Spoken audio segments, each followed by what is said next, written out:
안녕하세요. 오늘은 말도 많고 탈도 많은 추간판 탈출증. 이게 과연 뭐길래? 이게 왜 질병이냐 상해냐? 이런 다툼이 있는 걸까요? 나는 아프고 예전에 허리 아팠던 적이 없는데 보험사에서는 이거를 질병이란다, 퇴행성이라고 한다. 그럼 과연 이걸 어떻게 보상이나 배상을 받으면 될지 오늘 설명드리겠습니다. 꼭 끝까지 시청 바랍니다.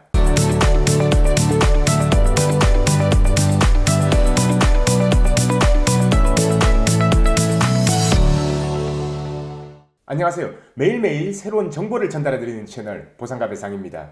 오늘은 참 분쟁이 많은 거죠. 이거는 교통사고뿐만 아니라 일반 손해배상 그리고 산재 그리고 우리가 개인적으로 가지고 있는 손해보험이나 생명보험 여기에서도 이 디스크라는 즉 추간판 탈출증이라는 이 질병에 대해서는 분쟁이 많은데요. 그럼 과연 이게 왜 분쟁이 많은지 오늘 제가 설명드리도록 하겠습니다. 오늘도 제가 이렇게 계속 카메라만 보고 하는 게 아니라 나중에 중간중간에 아이패드 화면에 실제 MRI 사진, 기존 질환이 있는 퇴행성의 디스크 추간판 탈출증 MRI 사진과 외상성 추간판 탈출증 그 MRI 사진 두 개를 비교하면서 이게 왜 분쟁이 되는지를 설명드리도록 하겠습니다. 자, 지금 보는 이미지가 우리가 척추하고 척추죠. 여기에 사이에 있는 이거를 추간판이라고 합니다. 즉 이게 디스크라는 거죠.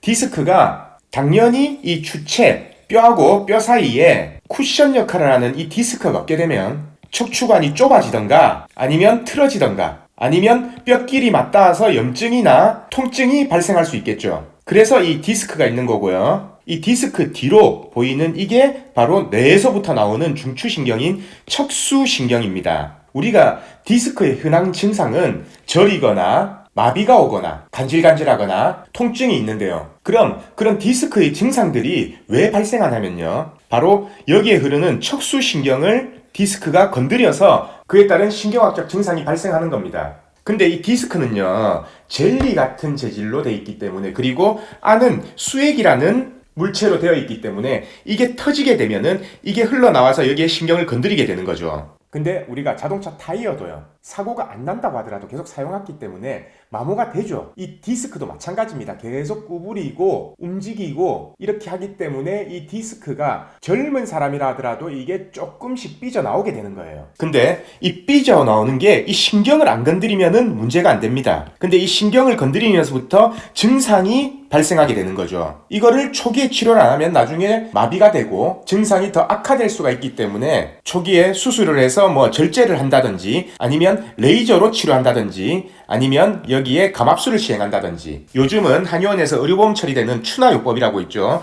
여기에 충격을 줘서 이 디스크가 다시 조금 들어가게 만드는 이런 역할을 추나로서도 이렇게 치료를 가능하게 하는 거죠. 자, 지금은 이미지 사진으로 추간판이 뭐다 까지는 우리가 이해를 했고요. 그러면은 실제 MRI 사진을 한번 보고 비교를 해보도록 합시다. 자, 여기 보시는 게 MRI 사진입니다. 여기가 요추 4번, 여기가 5번입니다. 보시면은 여기에 디스크들이 척추 사이에 있는 게 보이시죠? 여기에 지금 뒤로 흐르는 게 신경입니다. 아까 제가 말했던 척수신경. 여기 보시면 요추 1번, 2번, 3번 사이에 있는 디스크는 뒤에 흐르는 신경을 안 건드린 게 확인이 되죠. 근데 여기 4번하고 5번 사이에 있는 이 디스크는 신경을 어떻게 돼 있습니까? 건드려서 이렇게 눌러가 있죠. 이게 바로 추간판 탈출입니다. 근데 보시면은 뭔가 사진이 좀 안 이상하나요? 디스크가. 아마 눈치 빠른 분들은 바로 알아채셨을 겁니다. 보시면 여기는 색깔이 어떤 색깔인가요? 하얀 색깔이죠. 근데 반면에 여기 추간판 탈출된 이 디스크의 색깔은 어떤가요? 약간 진하죠?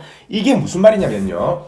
MRI에서는 수분의 함량에 대한 음영을 할 수 있는데요. 수분이 많으면 이렇게 하얗게 이렇게 표시가 되는 겁니다. 근데 수분이 없고 수분이 빠져나가 버리면 이런 식으로 까맣게 되는 건데요.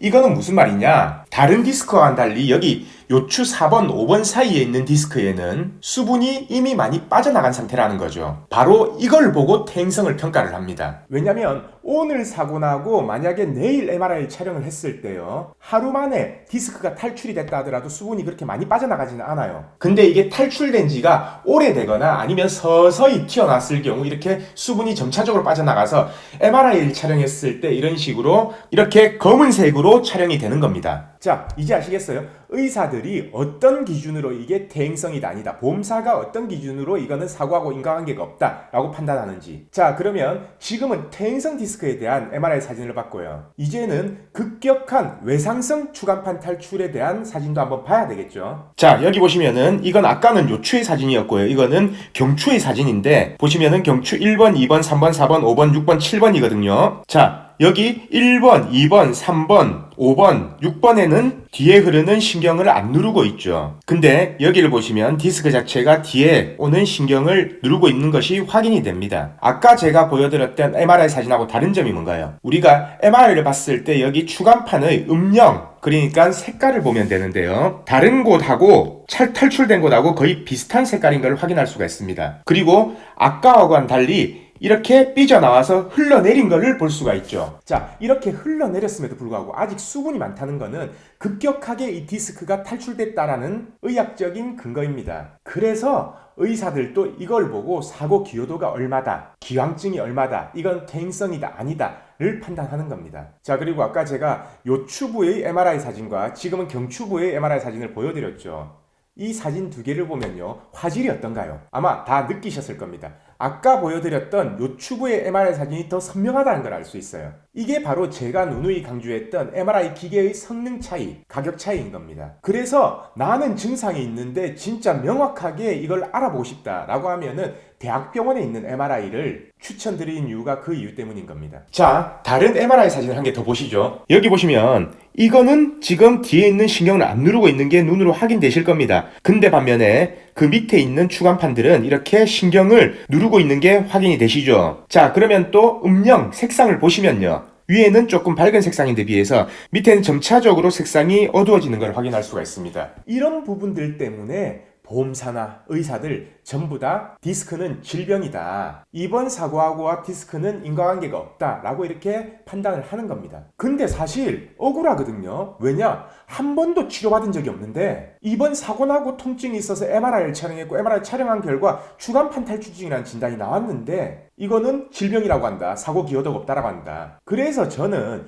치료 내역이 없고 기존에 허리에 통증이 없었다면은 아무리 이렇게 MRI에서 까맣게 확인이 돼서 퇴행성이라 하더라도 사고 기여도가 절대 없다고 보진 않습니다. 그래서 교통사고로 추간판 탈출 진단을 받은 사람은 의사한테 최초의 사고 기여도에 대한 소견서를 받아 놓으셔야 됩니다. 자, 그러면은 제가 디스크도 한 종류가 아닐 거 아닙니까? 여러 종류에 있을 거 아니에요. 디스크 어떤 경우에는 뭐 벌진 디스크라고 한다, 어떤 경우에는 프로트루션 한다, 어떤 경우에는 뭐 HMP라고 적혀있고 HIVD라고 적혀있다. 그래서 제가 판독지를 보는 방법하고 판독지에 어떻게 됐을 때 이 추간판 탈출 진단을 받을 수 있는지, 판독지에는 분명히 추간판 탈출이라는 진단이 있는데 내 주치의는 추간판 탈출증 진단을 안 써준다. 그러면 어떻게 해야 되는지 지금 알아보겠습니다. 자, 우리가 추간판 탈출증, 즉 디스크라고 하면요, 세 가지로 일단 크게 볼 수가 있습니다. 첫 번째는 뭐냐면 추간판 팽윤이 있죠. 이게 벌진이라고 하는 겁니다. 무슨 말이냐? 이거는 추간판이 정상은 아니다, 튀어나오기는 했지만 아직 신경은 안 누르고 있다. 그 경우에 보통 판독지에 이래 벌진이라고 나오고요. 자, 이제 본격적으로 추간판 탈출증 진단을 받을 수 있는 이 프루트루션하고 익스트루션입니다. 프루트루션은 이 추간판 돌출이라고 보면 되고요.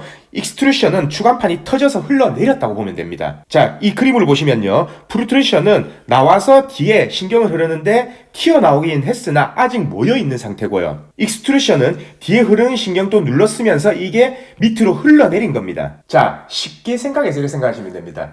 풍선에 물을 넣고 우리가 꽉 잡으면 어떻게 됩니까? 쭉 늘어날 거 아닙니까? 조금 늘어난 상태가 벌진이고요. 터지기 일보 직전이 프루트루션입니다. 그리고 계속 누르면 어떻게 됐어요? 터져서 물이 흘러내리겠죠. 그게 바로 익스트루션인 겁니다. 그래서 보통 판독지에요, 프루트루션이나 익스트루션이 있으면 최종적으로 HIVD나 HMP, 즉 추간판 탈출증이라는 판독을 하게 되는데요. 물론 판독지에는 한글로는 안 적혀 있습니다. 전부 다 이렇게 의학 용어로 적혀 있어요. 자, 영상의학과 의사들이 이렇게 판독을 하면요, 신경외과나 아니면 정형외과 의사들이 판독지를 보고 최종적으로 진단명을 코드를 발급을 하는 겁니다. 그래서 솔직히 벌진인 경우에도요, 추간판 탈출증이라고 진단을 내는 의사들이 있고요, 프루트루션이라도 추간판 탈출증의 진단을 안 내는 의사가 있습니다. 그래서 의사마다 이 추간판 탈출증의 진단 기준이 다르다는 겁니다. 그리고 어떤 의사는 추간판 탈출증은 무조건 질병이다 이렇게 생각하는 의사가들이 있고요. 어떤 의사들은 추간판 탈출증은 질병의 상해 요인이 무조건 겹쳐야지 된다라고 이렇게 생각하는 의사들도 있습니다. 그래서 많은 분들이 질문을 주실 때 그냥 추간판 탈출증이다